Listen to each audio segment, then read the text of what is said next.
So, gentlemen, what can I do for you? Yeah, we're curious about a house on Golden Gate near Fillmore. Mm-hmm.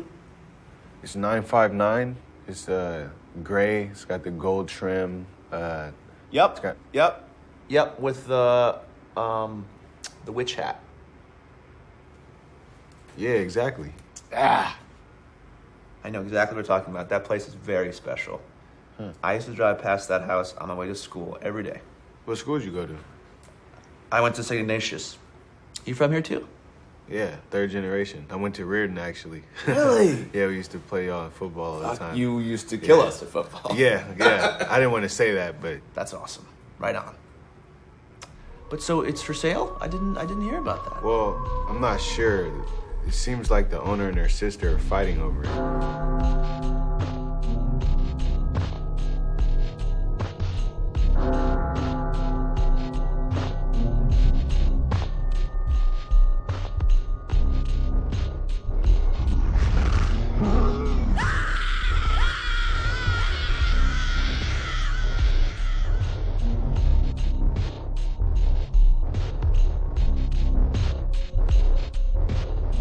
Anybody got an idea for a By all spooky means. intro? Not a spooky one, really, no. A standard one. Oh, damn it. Come on, it's Halloween, Graham. I know, and I've driven miles today and I feel rubbish. Well, you could do an impersonation of a zombie then. Yes. That's the intro, isn't it? You egging me on to do the show like a zombie because it's within my skill set, listeners. If you can hear a certain huskiness in my voice, please don't be alarmed. I know it's an uncontrollably erotic sound, but this is flu season for me, which is a literal season. It begins in September, ends in March. Oh, dear. But yes, we are Cinema Eclectica, the Geek Show's dedicated movie podcast. I'm Graham, and this week I've been joined by... Aidan. And Rob. Indeed. And it's our Halloween special, so in the back end of the show, we've got an exciting set of adaptations of books by classic horror authors. That's our theme this year. But before then, we've got something even scarier. Gentrification. An A24 release. Oh, no.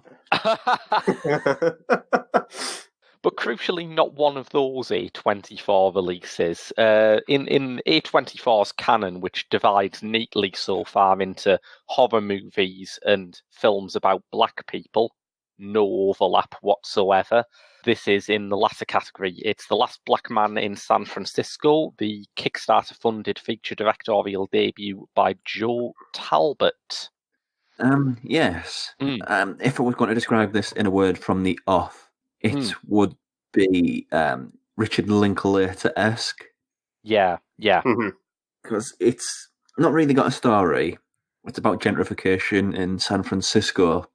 As far as the plot goes, there is two people, one Jimmy Falls, I think I've got the name right there, who believes that there's this incredibly lavish house in San Francisco, which his grandfather owned. So he wants to do anything he can to get that. But the way it's presented is in a much more loose and episodic nature, where it's just a hangout movie, fundamentally. Yeah. Essentially, yeah. And I think you're on the money with that Linklater comparison. There are others you can make. I'm going to offload this now because I'm sick of saying it for like 1 in every 5 recommendation sections. But yes, it did remind me a bit of Killer of Sheep. Yeah, I thought you were going to say that when I was watching it. I think that a lot of these films, which are community portraits of African American districts, have to sort of wrestle with the influence of Killer of Sheep in the same way that I was saying a few weeks back that every sort of reflective movie about space travel has to reckon with the influence of Kubrick and Tarkovsky. Just to bring it down to a bit more of a dumb level of my level, I'm looking at the cast list here, and apparently Jello Biafra, the Dead Kennedy's leading man, he's in this. Oh, really? Huh. Yeah, I had no idea because I can't really remember his face. I just remember his weird wobbling voice. Yes, yeah, there is that. Maybe if he was holding up like an LP sleeve of But it's Frankenchrist, I could have got it. and there's also like other big named actors. I guess Danny Glover he's threw his weight behind this, which is good to see. And there's also Farrah Birch in a later scene playing a terrible white woman. Yeah. I did not recognise Thora Birch. It's been a long, long time since I saw her. Yeah, it's the two women talking on the bus. It's, Yeah. Yeah. The two who were complaining about San Francisco. Yes. Which comes to something like the movie's point, doesn't it? You can't complain about it unless you live there.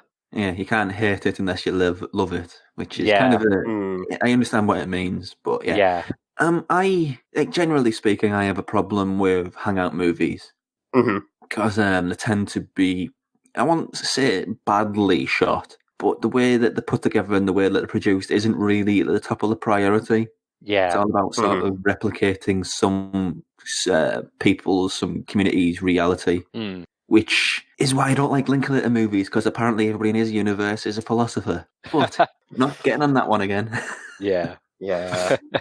But this one, I don't know. I think it's just there's a very different sense of authenticity when you're talking about Black American communities than the authenticity that you talk about when you're looking at movies that talk about very upper class white American communities, which I'm a bit more forgiving with stuff like this. Because it's dealing with a greater sort of weight of issues that intersect with each other. I mean, this is about gentrification. It is about poverty. It is about memory. It also touches on things like, what the community is literally and figuratively built on. The fact that the people who made these houses and made the ships and power plants that bring this area its wealth can no longer afford to live there. And what does that mean? Yeah, I mean, it's a very universal story, isn't it? Yeah. It's not like exclusive to the Black American community, although they do have a lot of it. There was Blind Spotting, which I was going to do as my recommendation, but it's too obvious. Yeah, but it did. The same sort of cloth. Yeah, it did remind me an awful lot of that wave of African American films we've been getting lately, like that Blind Spotting, Monsters and Men. It reminded me of a little bit as well. Yeah, so it just reminds me of that wave of American films that I personally do rather respect, really. It is very Barry Jenkins-y as well, isn't it? A little bit, yeah. I can see that. I really enjoyed it, though. Yeah. I do have reservations. The acting has that sort of a non-professional actors, the way non-professional actors approach something, so there's no sort of staginess or mannerisms to it. It's just this is the way people are. There's nothing like fabricated about it, so it's very real. I appreciate that when it's done in a film like this, as opposed to a Ken Loach film, because again, films like this have something to say, which is rather than just an old white man ranting. Yeah. But more importantly is, I was going back to what I said a few minutes ago. Films like this tend to not really take a lot of consideration into how it looks. But this is a beautiful film. Just the way it captures light. It's just a lot of magic hour. Yeah. Sort of cinematography. It just looks very gorgeous. It captures San Francisco better than it ever has been because it's real, but it's also very pretty. Does that make sense? Yeah. It's kind of a contradiction, but you know what I mean. It does have those like photographic stylings to it, where everything's shot in a head-on manner, like so you can really see like the direction and the space that characters are positioned really by Talbot. And I find that like a lot more pleasing than say like the standard way that you've been shooting like drama films over the last 10 years, where to quote Alfred Hitchcock, it just seems like a bunch of photographs of people talking. Yes.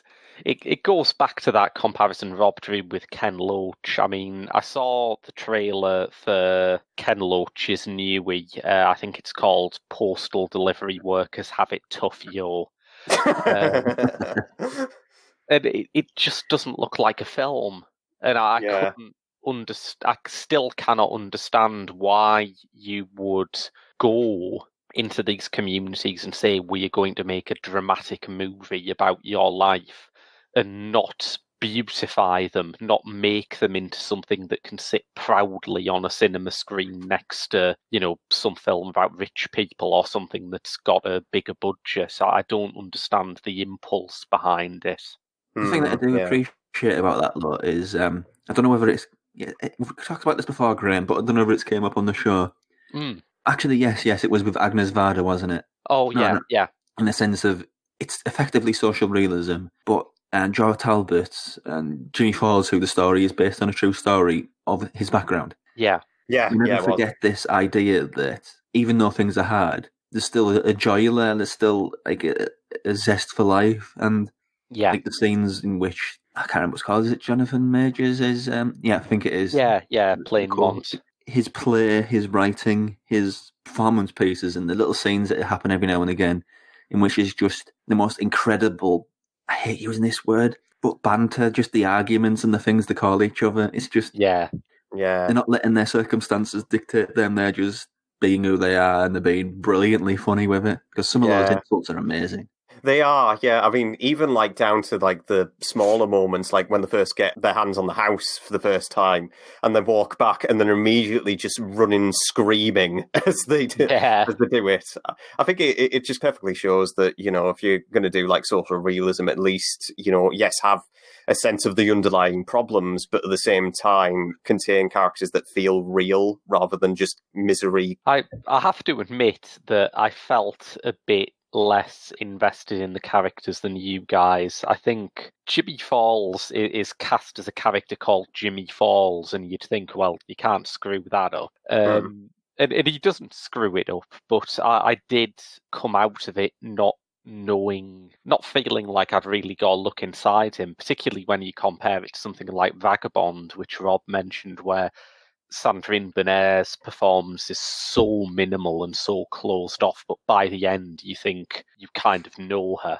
Yeah, I mean, characterization is lacking. My biggest problem is it kind of just runs out of steam. Yeah. The first hour is amazing. Yeah. Absolutely amazing. And then it just, I couldn't say this is a scene where it just stopped, but after that first hour, it just run out of steam entirely. It was only in towards about 90 minutes in or something with the play where it picked up some sort of energy again, but it just falls off the map quite hard at that point around the hour. I don't know, because I came out of it thinking, because for me, I mean, the first 20 minutes were quite hard, and I think that was due to the fact, that it was so plotless and so, well, as you were saying before, character driven. Yeah.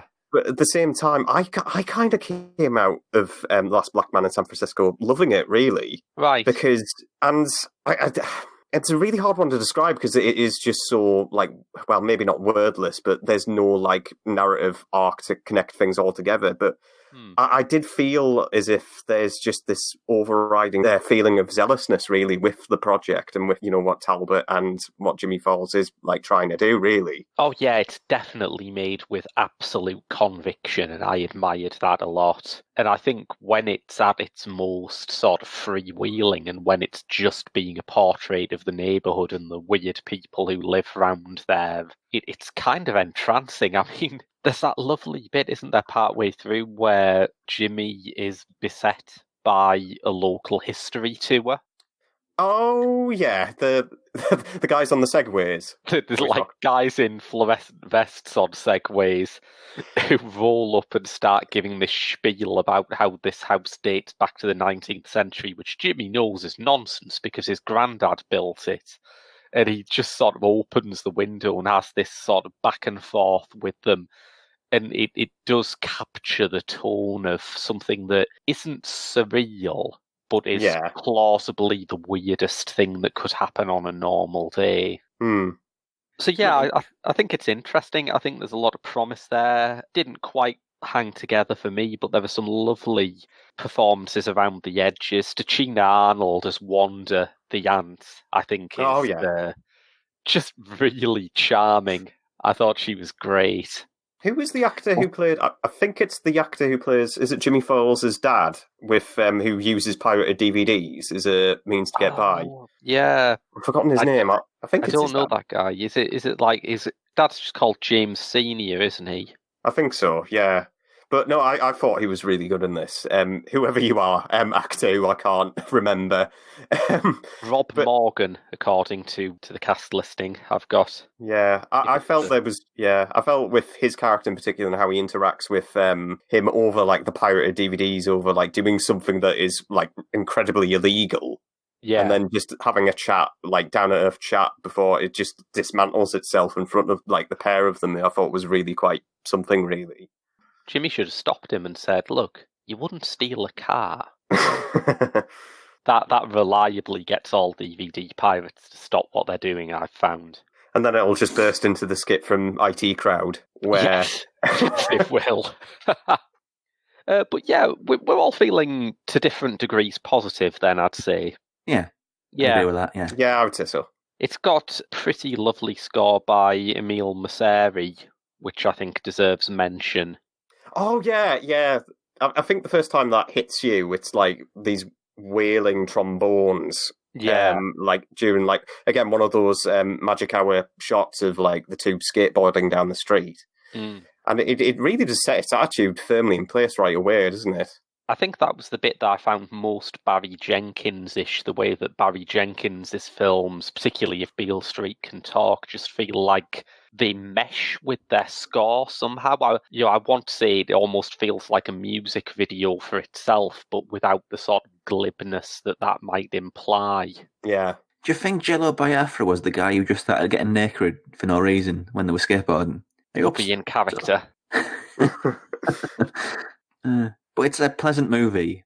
I just think it would have been an amazing movie if it was 90 minutes. Oh, yeah, completely agree with that. It doesn't really justify, it doesn't really have enough content or material for it to be 2 hours, and I don't think any hangout movie should really be longer than that. Yeah. Because they really start to struggle and find any sort of purpose, so it's just sort of, this suffers from it as well, but lots of long shots of people just looking at things. I'm trying to think of a counter example of a long hangout movie that works, and you're right, I'm struggling. I'm already down to the point where I'm thinking, well, Hard to Be a God's kind of about hanging out. Oh, now how we're... Other things as well. Yes. I mean, I liked it a great deal, but yeah, it's when you get these sort of films. This came out at Sundance, and it won some major awards at Sundance. I think I was kind of just misled, because the last time there was like a major sort of counter bit of programming coming out of Sundance that got a lot of awards contention. Yeah, was also a black movie, which was Above You. This event. A name like The Last Black Man in San Francisco, it as a title, it suggests some sort of worthiness, doesn't it? Like an awards contender. I guess so, yeah. But it's kind of halfway between being like that and a sort of thoughtful Sundance hangout movie. So I liked it a great deal, but like I said, I have problems with it. Yeah. It's just I side more towards positive stuff than the negative. Yeah, I think that's fair. Should we go to recommendations on that note? Yes. I mean, I will just bring up Blind Spotting again because I've not really talked about it on the show all that much. Mm-hmm. If I would have waited about a week longer, my best of last year, it would have been on there.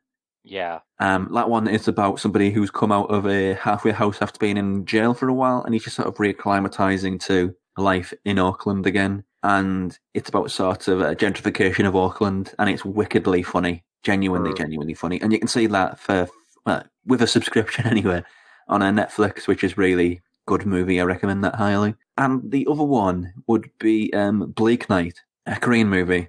Oh, yes. The reason why I bring this up is because when you talk about San Francisco movies, you kind of have this inbuilt expectation that it's going to have loads of shots of the Golden Gate Bridge. Yeah. And sort of like touristy, the bits with the trams, the twisty hill, all this sort of tourist spots. Yeah. And it's the same with Korean movies. You have this sort of expectation of it being sort of incredibly slick and glamorous. But Bleak Night isn't that. It's kind of grimy and down to earth, but it's also talking about things that are really happening. Yeah. Beyond the surface of this very pretty place. So I think there's a lot in common between those two movies, which would make them a good double. For me, I'd like to throw in a recommendation for a film that came out about 10 years ago by a director called Alma Harrell, who has recently been getting plaudits for her film Honey Boy, which is on the festival circuit now. That's got Shia LaBeouf in it. It's part of the beef naissance, if you will. That's not the one where he's playing his own dad, is it? Essentially, yes. Oh, that could go badly wrong. I It know. could go badly wrong, but I trust Alma Harrell because Bombay Beach has, if anything, an even worse premise and is a fine, fine movie. Bombay Beach is about a community, I think it is in California, called the Salton Sea, which is very famous as one of America's iconic ghost towns, just a place where any reason why a reasonable person might live there has just evaporated completely.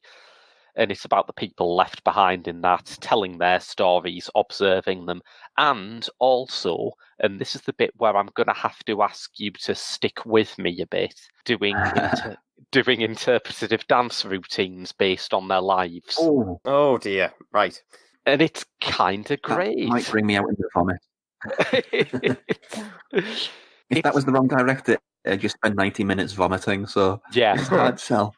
I think part of the appeal of Harrell's films is that every one of them is like a high wire act. Every one of them should be terrible, and yet there is a kind of brilliance there. And I think Bombay Beach really shows that a lot of the weirder fringes of the last black man in San Francisco, a lot of the street preachers and random naked people who may or may not be Jello Biafra, that's pretty close to what it's like, honestly. It's an odd place. Well, I mean, I only thought of one, which was Monsters and Men, which came out much earlier this year, like January, and it came and went. But that takes a more darker subject matter, because it deals with, it also ties in the themes of the community as well.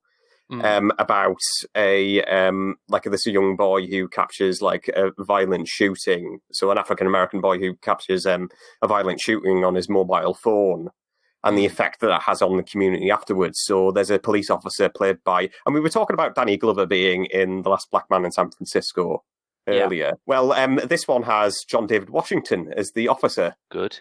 And he is absolutely fantastic in it, and he just really does like play up the value that his character has on the community, and obviously the effect that incident had on his like reputation. Really, I think the film does wobble a little bit when it gets into like mainly again in that problem that both Graham and Rob described with the characterization. Yeah, had with this. I think it does have a slight problem with that, where just like you don't quite know what to do with these characters. But it's a interesting debut from, I believe it's a person called Ronaldo Marcus Green, I believe the director's name is. Right. But it's an interesting debut, and I think it's worth your time on that level, really. If your goal in life is to get bitten by a radioactive spider and develop superpowers, then you should listen to 4Panel, the Geek Show's dedicated comics and manga podcast. So, if you want to help us keep making these podcasts, you can donate to our Patreon at www.patreon.com/The Geek Show. We have an entire new reward system, so if you haven't donated before, do pop along and check that out. You can find us on Facebook by searching for The Geek Show, and we are on Twitter at TGS_The Geek Show. This is Hunt Emerson on The Geek Show. I'm a cartoonist. I draw comics. And I'm having a great time here in Sunderland at the Graphic Novel Expo. And I'm happy to be talking to you here on The Geek Show. So, if you do go to thegeekshow.co.uk, you can find some exclusive pieces of writing, reviews that you won't be hearing on the show, including a double bill by Ewan of two classic David Cronenberg films, Scanners and Naked Lunch. Yeah, he suggests that Naked Lunch is the best Cronenberg, which is a debate which will long outlive the director. Which is the best. Yeah, there's too many great films he's done. Absolutely, yeah. It's a shorter list to say which are the rubbish ones, frankly. Yes. Yeah. A list which consists solely of M. Butterfly, really, doesn't it? Well, it is his misstep. Yeah. But yes, that's what we've got on the site. On the show, meanwhile, we've got our Halloween special. Yes, and the segue from the website to here is also Mark's review of A Good Woman Is Hard to Find, which I think was the closing film at this year's Fright Fest. Ah, So there's a link. there's a link. And that yeah. sounds like a very good movie, yeah. I am doing anyway, something which is very serious and normal, which for a Halloween special, it feels like I'm sort of betraying myself, really, because I usually do sort of whacked out wacky things. Yeah. Whereas this is an adaptation of a Shirley Jackson novel, a novel which has been adapted many, many, many times over. Most recently on Netflix by, what's he called? Was it Mike Flanagan who did Yeah, that? with Mike Flanagan, yeah. Did The Haunting of Hill House, which was a very critically acclaimed movie. There was one in 1999, I think it had Catherine Zeta-Jones in, and it totally missed the point. Yes, it was awful. And there was one in the 60s. I don't know if it was on the same one, but The Haunting of Hill House. Ah, right. No, I'm not sure about that. Similar concept, anyway, whether it was from the same source or not. But this one is from Robert Wise, and the story, it opens with a very good intro sequence in which it has this narration track, and it says all of the bad stuff which has happened at Hill House, people who have died in this family, and the stories therein, and the house is horribly haunted. And it's up to a character called Dr. Markway, played by Richard Johnson, to science the spooky stuff. I word it differently elsewhere because this is the sort of thing that I really like in sort of 1960s British sci-fi horror, 1960s, 70s stuff like the Stone Tapes and things like that. Yeah. You're figuring out why spooky stuff is happening. Yeah. And this one, it's about that sort of collecting what happens in the house and trying to figure out whether it is in fact haunted. There is Julie Harris, who plays a character called Eleanor, who's very, very, she's, how can I put this? She's just very nervous because she's spent the past 10 years looking after her incredibly ill mother, and she just passed on. So this is the first time she's had any sort of time to herself. Yeah. There's a psychic played by Claire Bloom, and Russ Tamblyn is there, somebody called Luke, who basically wants just to own the house, I think. Turn it into a nightclub, he says at one point. Wow.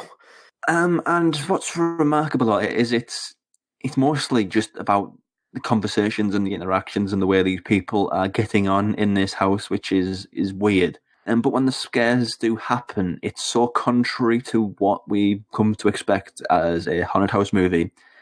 Haunted house movie now, it'll have some woman usually who's jumping off the top of fridges and clapping behind your head. Yes. Because that's scary, apparently. Couple of dolls, bit of quiet bang, Bob's your uncle. Yeah. In this, you don't actually see a thing.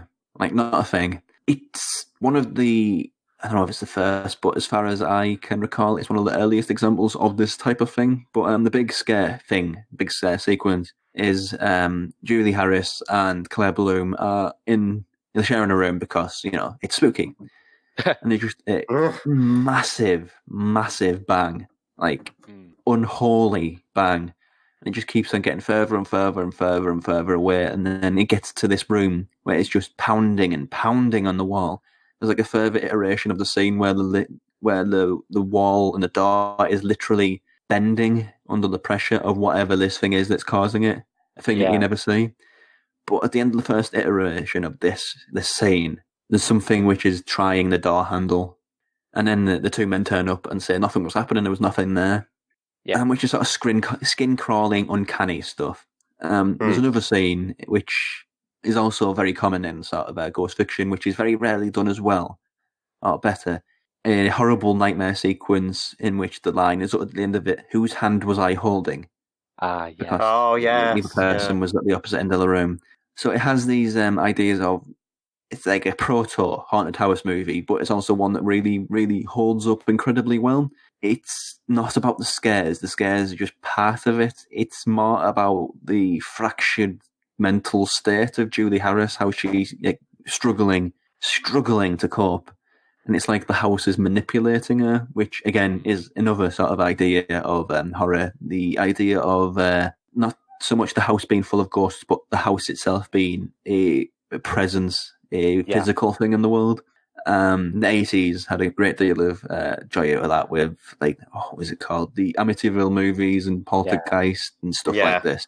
But to see it in its sort of rawest form, completely without sort of fluffy artifice, it's quite straight and narrow. Besides the walls sort of pulsing and bending, there's no real fantastical elements to it, because, again, you don't see it, so anything could be making this noise. It is basically suggested that it is a ghost because, you know, it's called The Haunting. Yes. It'd be pretty underwhelming if it was just, and it's all in her head. Yeah, it turns out it was just fracking. Yeah. I think you watched this recently. I think Innkeepers kind of has its cake and eats it as far as, is it in a header, isn't it? Yeah, I'd go with that. But generally when that's done, it's kind of like, how dare you insult my intelligence? I think what gives it the weight is when, the idea of the character being disturbed has some weight to it if we care about that character. If it's just like, it was a dream, nothing can hurt you now, that's when it's a complete cheat. Yeah. Yeah, there's been a few like that, hasn't there? There's also like an incredible sequence, which apparently was the reason why its production was so, not tortured, but difficult. Yeah. There's a sequence in it, and I do love a good spirally staircase sequence in a horror movie. Yeah. In this one, it's like a metal one in a library, and it's clearly incredibly loose and could fall from the wall at any time. And there's one sequence in it towards the end in which two people walk up it all the way, and it's just as nerve-wracking as anything which the ghost might or might not be doing. Yeah. But yeah, the struggle producing that scene, apparently. So, it's one of these things, though, as far as takeaways from it, and when all is said and done, the quality of it all, what is lacking, is what sort of a horror fan you are. Yeah. Because if you have sort of a interest in the origins of these genre tropes, the beginnings of horror when it was not so much like I love all the shapes of horror, but horror post 80s, late 70s become quite gaudy, become quite excessive and over the top. Yeah. And before that, it was very down to earth, very gothic, romantic gothic narrative things. This is very much like that. This is the sort of movie which is instrumental in Crimson Peak. Yes, absolutely. Oh, yeah. So, also the adaptations of Edgar Allan Poe from Roger Corman. It's like the Corman movies, but classy. Yeah. So if these sort of touchstones mean something to you, by all means, check it out. But if you come to horror in the 80s, and 80s horror is kind of like the be-all and end-all, it's going to get people saying... I've heard this comment a lot. I think there's another film of this era, maybe a bit early, might be 40s, but it's similar sort of, you don't see anything, but it's just suggestions and sounds. But the innocence... Oh, yeah. There's a famous quote from Carpenter who said he hates it because nothing happens. So it's going to be that sort of movie where if you have the sort of a love of more over-the-top horror, you're going to hate this. Well, Carpenter has that famous quote that I completely disagree with, but I think is hilarious anyway, where he was talking about like Val Lewson, who did Cat People and I Walked with a Zombie, and he said, if Val Lewson produced Jurassic Park, you'd never see a dinosaur. Oh, John, I love you, but sometimes you're just wrong. But yeah, I think we've got a review of The Haunting on the website as well, because if that memory serves, it was released on HMV's the premium range. Yeah, that was what it was called. Yes, I did that one. Yeah. So it's a very good movie, but you got to be a fan of gothic classic horror to be even halfway engaged by it. Which I certainly am. That's The Haunting by Robert Wise. My name's Marquay, Dr. Marquay, a scientist interested in the supernatural.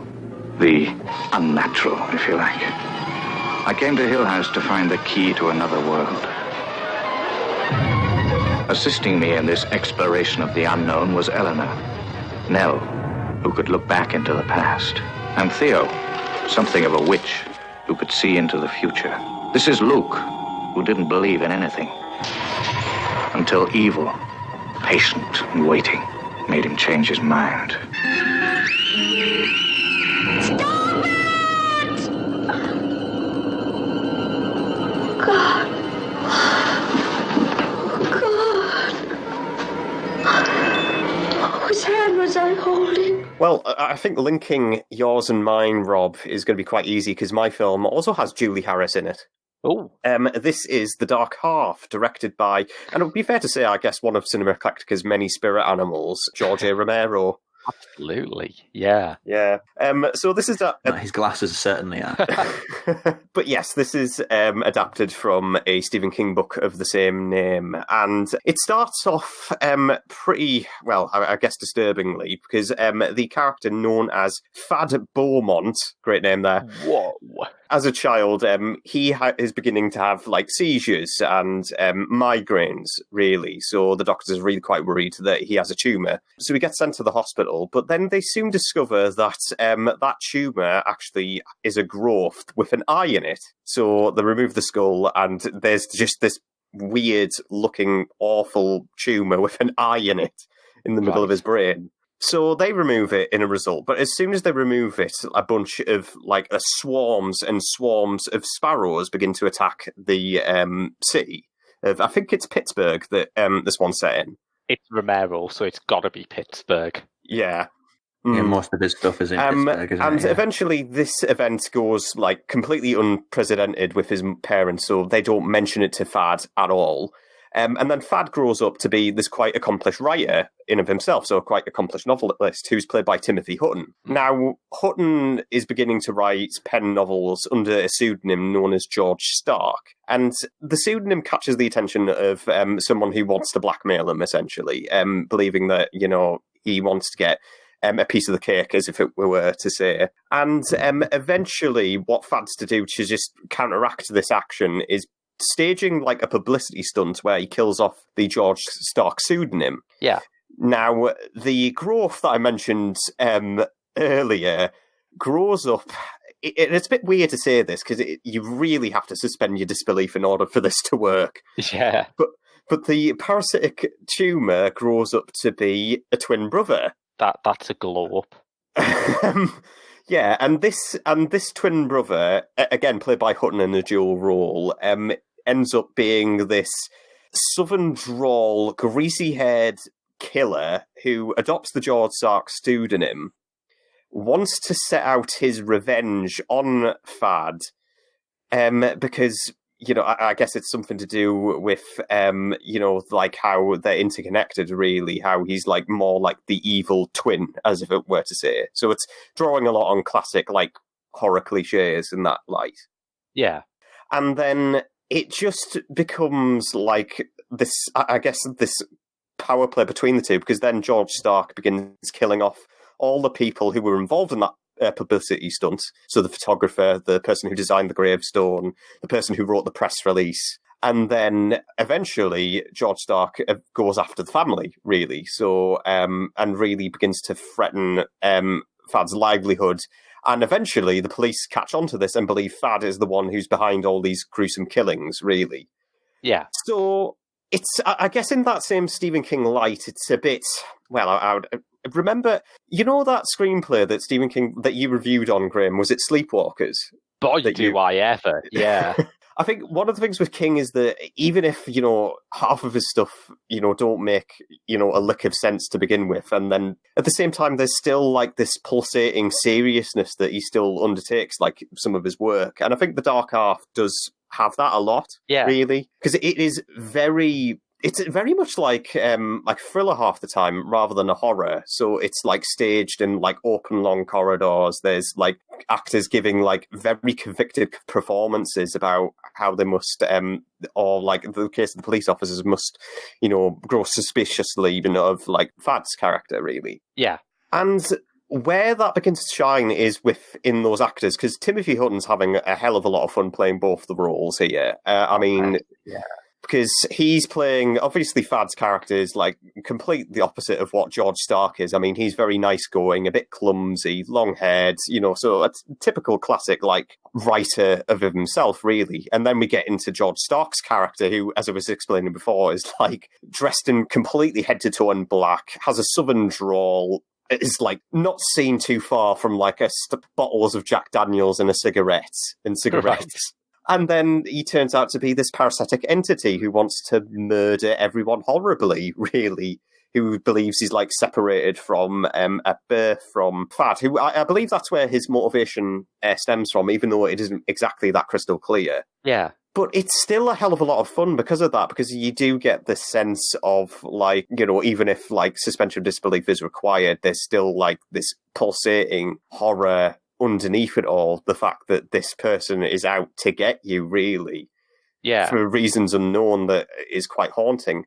I think the other reasons why it shines so well is that this is Romero at his most really firing on all cylinders, actually, because beforehand, I think this was his second feature film with major studio backing. Right. I think previously, before he helmed Monkey Shines, I think you did this on the show, didn't you, Rob? The Killer Psychic Monkey movie, which is way more serious than you think it would be. Yeah. Yes. And this was I think his follow-on from that, where it was co-developed through Orion, the production studio that I think went bankrupt some point later. Yeah. And there's just this really outstanding special practical effects going on in this that really do shine. I mean, there's a great sequence where Thaddeus has a nightmare and flowers are smashed. There's a pulsating turkey in an oven that's just pulsating, I assume blood. And that culminates in the sequence where you have a china, this kind of doll-like creature made out of china, and then it bursts out to reveal this skull. And it's really quite effective and chilling in those set sequences that it has. I mean, there's also the perfect examples that I was describing earlier with the sparrows and how that interplays it all as well, because there's just thousands and hundreds of sparrows that I believe it's something to do with the psychology of it, really, that just wants to rip apart. When the two twins are separated, these swarms of sparrows begin attacking people, really, and just attacking them. And it's quite implausible in that light. And that's part of some of the problems that I have with it. I do think it's a very enjoyable movie, but I think some of the areas that it leaves behind is too big a question mark to handle, really. Yeah. But, I think it's enjoyable. It's certainly a lot of fun. And if this hasn't sold you enough, I think this will, hopefully. But the police officer who investigates, Thaddeus Beaumont's, proceedings, if you will, is a character called Alan Pangborn. And he's played by none other than the great Michael Rooker. Oh, right. Nice. Michael Rooker, yes. Is it Yondu from Guardians of the Galaxy? Mary Poppins, man. Yes. Yeah, and he is just fantastic in this, I have to admit, because he is, again, like Timothy Hutton, he's playing it just so straight-faced, but at the same time, he is just playing it with such elaborate conviction, really. I mean, the first time he thoroughly investigates Thaddeus's problem, that Thaddeus begins to describe that one of the murders that has happened from George, and he doesn't believe him at all from this perspective, but he tells him of the victim has been calling him over the phone, really. Yeah. And eventually Rooker just questions him immediately in that dawn of light, saying, right, okay, well, you've done the right thing, I'll go investigate it pronto, as soon as I can. And, it's not really done in that light where he's he has every right to be suspicious of him, but there's still this underlying sense, it's a small speck of trust, really, to undergo, I guess, with everything. And I think that adds a lot of dynamic to, the Dark Half, because this was a film that certainly got a lot of mixed reviews. It was a difficult film to shoot at the time, especially when the sparrows were concerned, because apparently the sparrows, they had to build netting around the set. Sparrows would land on people's shoulders, interrupting the shot and ruining the take. So Romero was having a nightmare, really, with it. But at the same time, the craftsmanship still shows, because there's still this underlying sense of technicality with it. And even if it is stark raving bonkers half the time, it's still a lot of fun, because I think Stephen King wrote this in response to, wrote the original novel, I should say, in response to his Richard Bachman pseudonym, which he penned under novels like The Running Man and Rage. And he wrote The Dark Half in terms of that, and not necessarily in this evil twin-like manner, but the personification of someone's pseudonym that's come to life, or even then some entity that's adopted this pseudonym, which is just mad an idea in of it itself, but it's kind of enjoyable, and that's partly one of the reasons why I want to see like a Stephen King adaptation of this nature, really. Yeah. But yeah, this is coming out from Eureka Classics, so this came out about 2 weeks ago. So we've got like a good healthy dose of extras, an audio commentary from George Romero, a behind-the-scenes documentary, a few archival interviews, and if this hasn't sold you enough, and I couldn't believe this was on it, but an episode of That Incredibly Strange Films Show with Jonathan Ross. Right. Featuring George A. Romero. Fabulous. Yeah, I mean, he does these cool, interesting movies which don't have zombies in them. And then people say, yeah, dude, that's cool. Well, that's cool, that's cool. Do zombies. Play zombies. Yeah, play the hits. Yes. But you have these other things. No. Zombies. Do the zombies. But yeah, I perfectly agree on that point anyway, Rob, because there's just... I find, like, Creepshow Romero is just insanely fun. I love that one so much. And then you have something like The Crazies, which didn't quite work for me, but at the same time, I admire, like, he's trying to do something different with it, with the material. But I admire greatly for that, and I do enjoy, like, these detours in Romero's career, because he's a goddamn sweetheart as well, you know, and he's just, like, so, like, passionate in what he's trying to do as well. Even if, you know, because he can't, it's in a similar way, it's like, do Freebird, you know? It's like, and I just think, give the guy a break.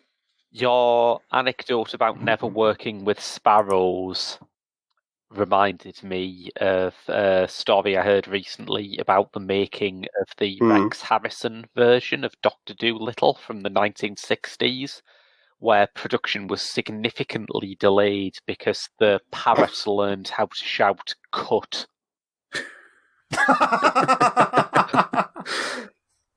That's brilliant. But yes, that is The Dark Half. That's out now on Eureka Classics, and my choice for the Stephen King adaptation for the Halloween special. Would you autograph your book for me? Just make it out to Fred Clausen. That's not my book. Isn't it? No. Look here. Pictures of Phony. The name, too. George Stark. Phony. I know all about it. It's my turn to be storyteller, okay? There's this writer, see? Let's call him Beaumont.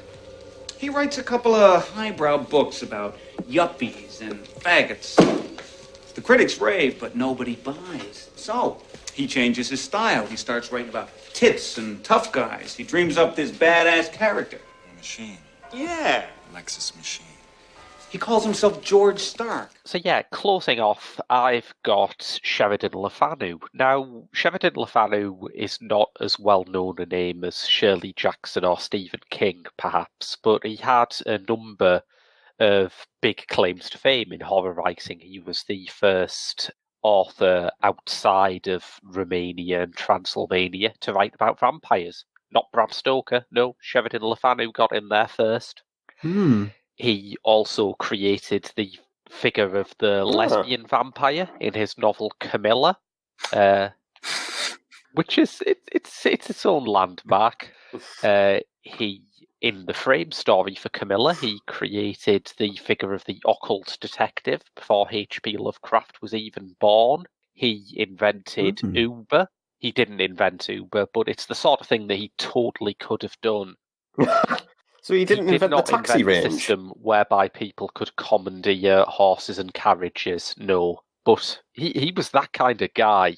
Oh. And to commemorate this man's extraordinary work and legacy, I am reviewing Juan Lopez Montezuma's film Alucarda, which is, I want to say, adapted. It's an experience. Is this a tease? Yeah. In fact, the Wikipedia page for Alucarda, and I swear to God this is true, describes it as often thought to be based on the 1872 novel Camilla. So there's as though there's some debate as to what, if anything, this film is adapting. But yes, It revolves around Alucarda, a 15-year-old orphan played by, and if you're going to star in a horror film made in the 70s, you might as well have a name like this, Tina Romero. Fab. No relation as far as I can tell. Oh, wow. But she meets a new girl at the convent called Justine, and they form a very obsessive friendship. Camilla is sort of notable in that it never expressly says that its two heroines are in a sexual relationship because, let's face it, Queen Victoria was on the throne. She allegedly didn't believe such things were possible. But it's pretty strongly implied, and this is the same kind of folie friendship as you would get from something like Peter Jackson's Heavenly Creatures, say, a very obsessive bond that leads both girls to, well, first of all, it leads them to a hunchback. And Rob, I believe you had feelings on who this hunchback resembles. Marty Feldman from Young Frankenstein. Yeah, I think he's got serious Catweasel vibes as well. They're both good answers. Yes. But he is this kind of mystic enchanter who leads them into corruption, and he's played by Claudio Brook, who would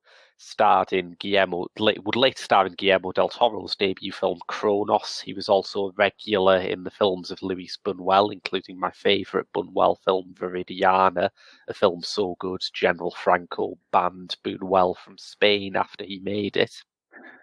And Brooke has this great double role as the hunchback, but also a guy called Dr. Otzek, who looks like David Cronenberg David Cronenberg in Nightbreed is who I'm specifically thinking of here, where he's got the sort of slightly unruly grey hair and round glasses. And Dr. Otzek turns up at the convent as a man of science who is going to investigate the supernatural things happening here. And he gives up that after about 10-15 minutes. He is like the least convicted skeptic in movie history. He turns up and he sees like one or two odd things happening. He goes, "Welp, absolutely no logical explanation for that whatsoever. Everything is true now." And I mean, in a lot of ways, you can't blame him, because one of the things that makes Alucarda so special is that it has a greater weight of unexplained phenomena than I can think of in any other movie. You start watching it, of course, and you think it's going to be about vampires. It is maybe, possibly, who knows, adapted from Camilla. The title, of course, is Alucarda, which is an anagram for a Dracula. Clever. It's like there's an extra A in there, and I don't know what it's doing. It's like when your nan is looking for a horror film to watch, and she goes, "Has it got a Dracula in it?" But yes, a Dracula is one of the things. There's also a character who I shan't spoil the identity of, called Lucy Westenra, which is a supporting character in Bram Stoker's Dracula. And you think, okay, this is, this is following a certain path, shall we say. And then the hunchback turns up and initiates Alucarda and Justine into vampirism, and you think, okay, there aren't many vampire films where the vampirism is triggered by the arrival of a mysterious hunchback, but it's still a vampire film. It's okay, it's definitely a vampire film. And then some sort of panic grips the nuns as soon as the two girls start acting out and sort of professing a faith in Satan and doing a lot of other jolly un-nun-like things. And it becomes a sort of a mass hysteria film to file alongside something like Mother Joan of the Angels or Ken Russell's The Devils. You think this really is mutating at a rate I think even Montezuma is not quite controlling. There is an extraordinary scene where people are being ritually whipped to try and get this hysteria out of them.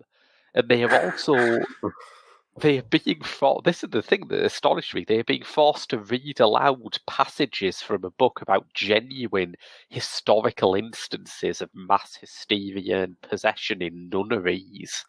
And I'm thinking, I mean, I know this is meant to be horrific, but this looks like my kind of party. Oh, great. It's a come as your favourite historical 40-yarder ball. And it just keeps doing this to the end. It's quite a punchy film. It's about sort of 75, 80 minutes long. And it becomes increasingly loaded with these kind of bizarre instances. There is a lovely detail in it, which I guess is a twist on... Are you familiar with the idea of the incorruptible corpse? It rings a bell. There is this idea among some Christian sects, some Christian factions, that when a saint dies, their body decomposes like supernaturally slowly. This is how sacred they are, even their body doesn't rot.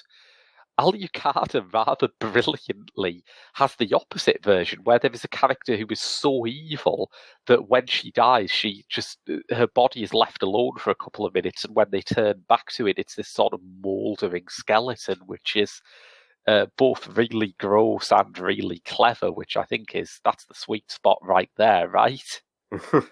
It's a bizarre film. It's I cannot remember the person who said this, but I saw a review of it on YouTube that said it has more screaming than any movie made before or since, which I think is possibly true. I mean, even by the standards of a movie about mass hysteria, you are thinking, all right, I know you're going through a mass psychogenic illness, but you could calm down a bit. It goes full hysteria. It really does. Full fat hysteria. It does. It makes Ken Russell's The Devils look like an Eric Romer movie. Oh my word, now that is a pull. I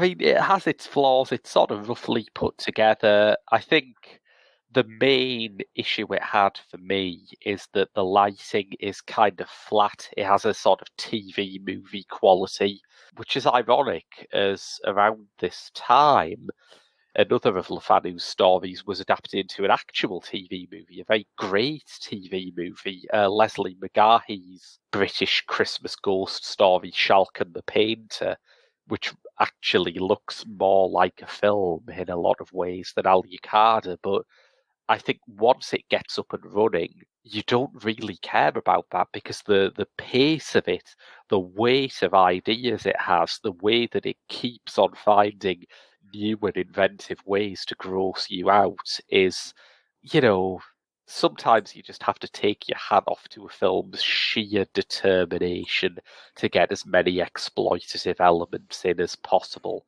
And I think this is absolute insane drive-in movie gold. Flawed, certainly, but when you were watching a movie this raggedy and mad, perfection would be disappointing. That's Alucarda by Juan Lopez Montezuma, which has a thoroughly justified cult following these days. The best and worst thing you can say about Alucarda is you will never ever forget it. Yes, definitely. Yeah. Don't believe such a creature. He'll only tell you lies. Better let me read your hand. I will hold my tongue. What did you see? Ah! A reflection of her own dreams, perhaps. I've seen nothing. Only shadows. Darkness. Take her. Sell her your charms for the supernatural. A world of beautiful luck charms awaits you. Among other things, I profess the useful art of alchemy. I can turn dust into beautiful stone, and souls into never-imagined dreams. You seem amused, milady. Look, this small knife was once the tear of a gypsy girl. What strange eyes this girl has. Deep, sharp, mysterious, like the birds in the forest. Okay, so out on Friday, is Stephen King's Doctor Sleep, a follow-up to The Shining. So we've talked about Mike Flanagan on this show, we've talked about Stephen King on this show, and now we've got Mike Flanagan adapting Stephen King. Yeah, sounds about right. Yeah, I've not seen anything of this. I like Mike Flanagan. Yeah. I love The Shining. Yeah. I don't know where this could go. I don't know. But off the back of The Legend of Hill House, he seems to be on the form of his life, so all signs point towards something good, I hope. Yeah, I think he's an interesting dude. Yeah. Also out by Bart Freundlich, starring Julian Moore, Michelle Williams, Billy Cudrup, and Abby Quinn, is After the Wedding, which a title in that cast says basically everything you need to know about what sort of movie it is. Yes. This is a remake of the, who was it? Was it Lona Scherfig? One of those Danish directors did this originally. That sounds like a familiar title now you mention it, yeah. Yeah. A movie I don't know what this one's about, really enigmatic sounding, but from Paul Downs' Colatio, Brittany runs a marathon, so that could be like anything. Yes, it really could. Britney Spears running a marathon. This stars Gillian Bell, who I've been waiting to get her big breakthrough comedy moment for a while, so I'm quite interested in this. The brilliantly named director, Wash Westmoreland, yes, who did has a Netflix movie starring Alicia Vikander, Riley Keough, and others, and it's a title which tells you literally nothing. This could go anywhere, this movie, called Earthquake Bird. Yeah, it's no Brittany runs a marathon, is it? No. From Dogwolf, we'll be getting this either on the website or on the show. This is a documentary about cinematic sound, making waves the art of cinematic sound, which, off the trailer, looks very, very interesting. Yeah. We got the trailer sent in from Rob when we got it, and it looks really, really fascinating stuff. The latest in Ken Loach's long career of by gum, it's grim up north, ain't it? Movies. Sorry We Missed You, about 0 hour contract. So that's going to be a real laugh riot. Yes. The Ealing comedy of Ken Loach's filmography, yeah. Do you think he's ever laughed, or do you think he just confused it for gas? And last up is, I think, a reunion, which you just waited for all these years. I mean, this is the reunion to end all reunions, right? It's a reunion of Sex Slaves of the Potato Men. Mackenzie Crook and Johnny Vegas are back together again. Oh boy, that's a film I haven't thought about in a very long time. And that is Tales from the Lodge, which to its defence have had some stronger thoughts on and stronger takes on it. Yeah. But Sex Slave for the Potato Men, that's what its story is there, yeah. yeah, that's some proper horror. Yeah, I think it's got to be Dr. Sleep, right, hasn't it? That's the big talking point. Of course, yeah. Yeah, I would say so as well. So until next week, when we're coming back in with Dr. Sleep, that's been your lot from Eclectica. I've been Graham. I've been Aidan. And I have been Rob. See you next week.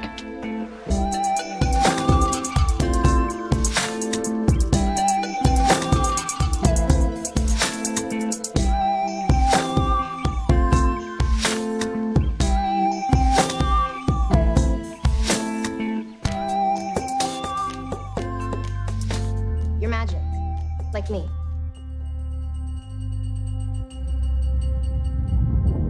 I need you to listen to me. The world's a hungry place. A dark place.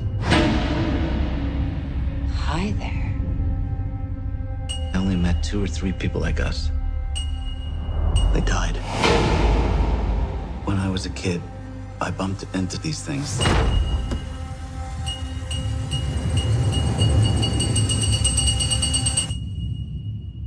I don't know about magic. I always called it The Shining.